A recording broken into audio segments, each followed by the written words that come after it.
রহমতুল্লাহ আলাই বলেছেন, ইলম শিক্ষা করা, কোরআন এবং হাদিসের এবং ইজমা কিয়াসের মসলা মাসাল শিক্ষা করা ফরজে আইন, এবং সেই অনুপাতে আমল করা ফরজে আইন, এবং সেই আমলের মধ্যে এখলাস থাকাটা ফরজে আইন। এখলাস একমাত্র আল্লাহকে রাজি খুশি করার জন্য। আমাদের মধ্যে ইসলামের অনেক দল আছে, আমি নাম বলছি না, তারাই বলে যে আল্লাহর উদ্দেশ্যে মুখে বলে, কিন্তু কর্ম তো সেটা তারা তো কোনো শিক্ষা করেনি, তাদের কর্মে তো আল্লাহর সঙ্গে মিল হয় না। আল্লাহর রাজি খুশির উদ্দেশ্যে কাজ করার কথা শুধু মুখে বলে, কিন্তু তারা কাজের মধ্যেই সেটা নাই, কর্মের মধ্যে সেটা পাওয়া যায় না। এই জন্য রসুল করিম সাল্লাল্লাহু আলাইহি ওয়াসাল্লাম একটা হাদিস বর্ণনা করেছেন। এই হাদিসটি আলেম ক্লাসে পড়ানো হয় বর্তমান, এবং দাখিলিত হাদিসটা সিলেবাসের মধ্যে ছিল আগে।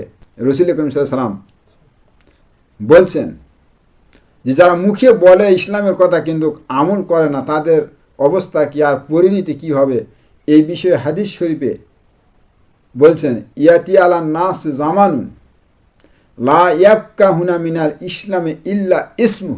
এমন একটি সময় কাল আমার উম্মতের উপরে অবতীর্ণ হবে বা অতিবাহিত হবে, সেই সময়ের মানুষ ইসলামের কথা শুধু মুখেই বলবে। ইয়াবকা হুনা মিনাল কোরআনে ইল্লা রাসমুহু। আর সেই যুগের মানুষরা কোরআন পড়বে। কোরআনের বহু প্রতিষ্ঠান হয়েছে বাংলাদেশে, অন্য অন্য দেশে আছে হয়তো, অত আমি জানি না। বাংলাদেশেই হাজার হাজার কোরআন পড়ানো হয়, কিন্তু তারা কোরআন পড়ে, আর যারা পড়ায় নাম দিয়েছে বাংলাদেশের লোকেরা হাফেজি মাদ্রাসা। সম্পূর্ণ মিথ্যা কথা। হাফেজ ওই ব্যক্তি যে কোরআনের যাবতীয় বিধিবিধান মেনে চলে। এ বিষয়ে হাদিস আছে, মান কারাল কোরআনা ফাস্তা জাহারা হাল্লাল্লাহ হাল্লাল্লাহু হারামা হারামা আদখালাহু জান্নাত। এই হাদিসটি হযরত আলী কারামাল্লাহু ওয়াজহু থেকে বর্ণিত আছে। যে ব্যক্তি কোরআন যতটুকু যে পড়ে এবং সংরক্ষণ করে, হালাল হারাম জানে, সেই ব্যক্তি কোরআন সেই ব্যক্তি হলো হাফেজ। হালাল হারাম। কিন্তু আজকে বর্তমান বাংলাদেশে যত মাদ্রাসা আমাদের আশেপাশে দেখতেছি, তাদের ছেলে পেলে এবং তাদের শিক্ষকেরা হালাল হারাম জায়েজ না জায়েজ, হালাল হারাম শরীয়ত কি তাই বোঝে না, ইসলাম জানে না, অনেক কথা বর্ণিত আছে। এই জন্যে আল্লাহ পাকে রসুল বলছেন, সেই যুগের মানুষরা কোরআন পড়বে রাসমে পড়া, শুধু মুখে পড়বে। এই জন্য রসুলের পরে রসুল হাদিসে সূরা মরিয়মে 60-61 নম্বর 59 থেকে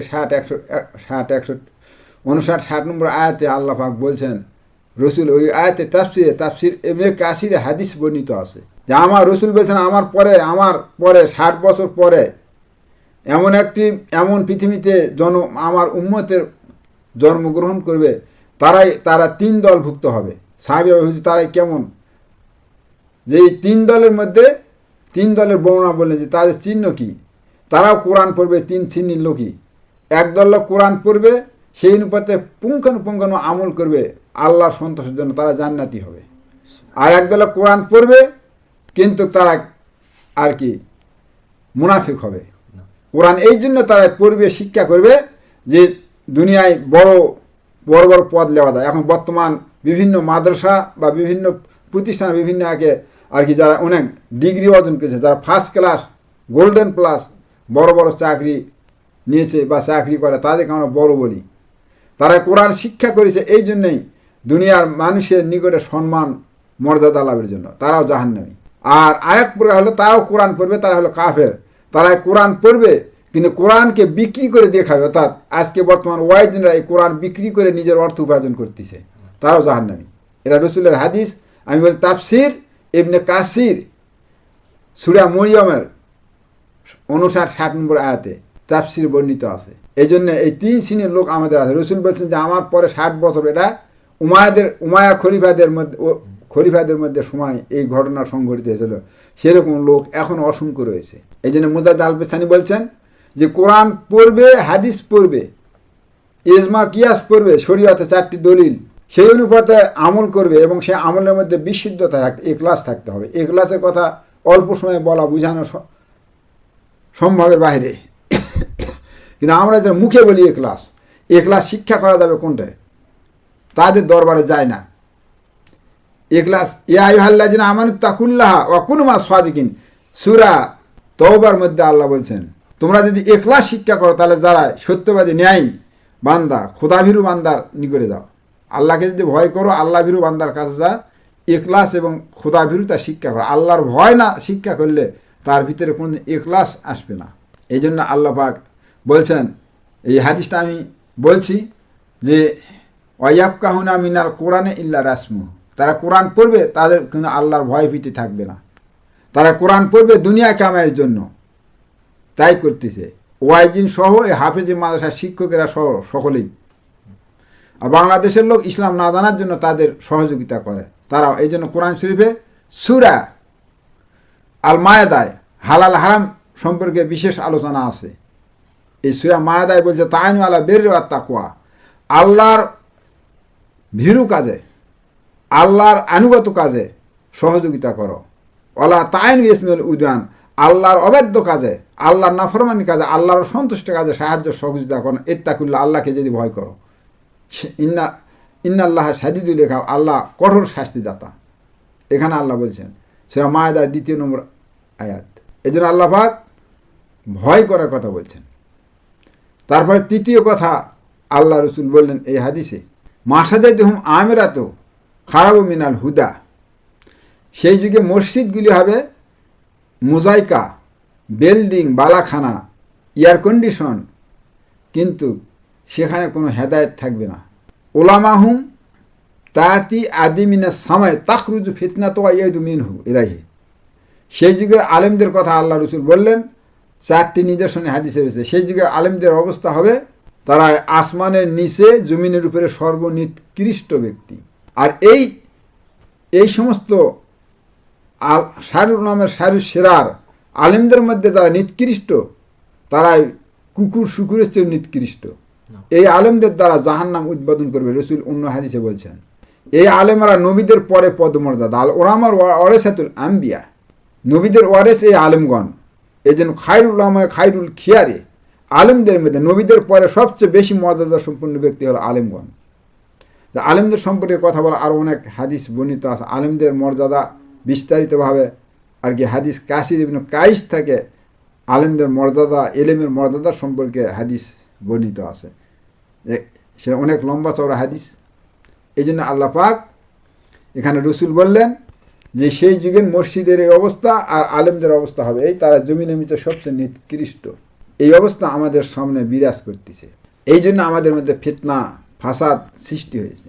এই জন্য রসুল অন্য হাদিসে বলছেন, ইত্তাবিউ সাহাবাতুল আজম, তোমরা বৃহৎ দলের অনুসরণ, বৃহৎ দলের সাহাবা তাবিনগণ।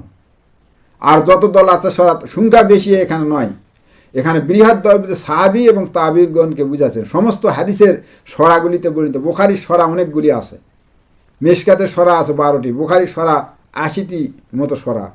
এই হাদিসের ব্যাখ্যাকারক যারা, তারাই বলছেন, লিখেছেন এই হাদিসে, ইত্তাবে সাহাবাতুল আজম মান সাজ্জা সুজ্জা ফিন্না, তোমরা বৃহৎ দলের বৃহৎ দল বলতে সাহাবি তাবিনদের অনুসরণ করো। সাহাবিরা কী করে গেছেন সেই আদর্শ আমাদের মধ্যে নাই। আজকে আমরা পৃথিবীতে সব জায়গায় মার খাচ্ছি। আল্লাহ পাক কোরআনে কি বলছেন আমাদের মধ্যে নাই তো। আমাদের মেয়েরা যেভাবে চলতেছে ইসলাম নয়, ইসলামের বহির্ভূত চাল চলন আমাদের পরিবার সমাজে। আমরা তাদের সার্টিফাই করি, মানে তাদের আর কি সহযোগিতা করি, তাদের সমর্থন করি, কিন্তু সমর্থন করা যাবে না, সার্টিফাই করা যাবে না, সমর্থন করা যাবে না। এই জন্য আল্লাহ পাক বলছেন, আল্লাহ রসুল বলছেন, আলেমদের সম্পর্কে অনেক বর্ণনা রয়েছে। এই জন্য আল্লাহ পাক এখানে আয়াতে বললেন যে তোমরা জাহিলিয়াতের নারীদের মতো বাইরে ঘোরাফেরা করো। জাহিলিয়াতের নারীরা আমাদের মেয়েরা যেমন আজকে যেভাবে চলাফেরা করতেছে ঠিক এইভাবে চলাফেরা করতে। একজন পুরুষ একজন, এই বিষয়ে রসুলের অনেক হাদিস আছে। আর এর থেকে অনেক ফিতনা ফাসাদ সৃষ্টি হয়। দুনিয়ায় যত ফিতনা সৃষ্টি হয়েছে রসুলের অন্য হাদিসে বলছেন, মা আদার আলা রেজালে আর নেশায়ে, আমার পরে যত ফিতনা আসবে এই নারীদের থেকেই আর কি সংঘটিত হবে। এই জন্য আল্লাহ রসুল এই কথা বলছেন। এই জন্য নারীদের সুশৃঙ্খলভাবে থাকার, ঘর বাড়ির মধ্যে কাজ করার জন্য আল্লাহ পাকের নির্দেশ যে নারীরা বাড়ির মধ্যে কাজ করবে আর পুরুষেরা মাঠে ময়দানে কলকারখানায় কাজ করবে। এটা আল্লাহর পক্ষ থেকে বন্টন, কিন্তু আমরা সেটা বিপরীত করেছি। এই জন্য কোরআন শরীফে আমাদের আজকে ফিলিস্তিনি সহ মুসলমানরা বিশ্বে মার খাচ্ছে একমাত্র কারণ আজকে কোরআনের কিছু অংশ আমরা মানি আর কিছু মানি না। কোরআন পরিপূর্ণ কমপ্লিট কোরআন জীবন বিধান হিসাবে মেনে চলার লোকের সংখ্যা অতি নগণ্য। সামান্য কয়েক কিছু ব্যক্তি আছে। তালেবানদের বিরুদ্ধে সারা পৃথিবী সোচ্চার হয়েছে, যুদ্ধ করেছেন আল্লাহ পাক তাদের ইসলামের পক্ষে থাকার জন্য। ওই দেশেরও লোক 40%, 30%, 40% লোক তাদের বিরোধিতা করেছিল, 40%। তারপরেও আল্লাহ পাক তাদের বিজয় দিয়েছেন। এই জন্য কোরআন শরীফে আল্লাহ বলেছেন, ওয়ালাউ আন্না আহলাল কুরা আমানু আত্তাকাউ ফাতানা আলাইহিম বারাকাতুম মিনাস সামাওয়াতিল আরদ।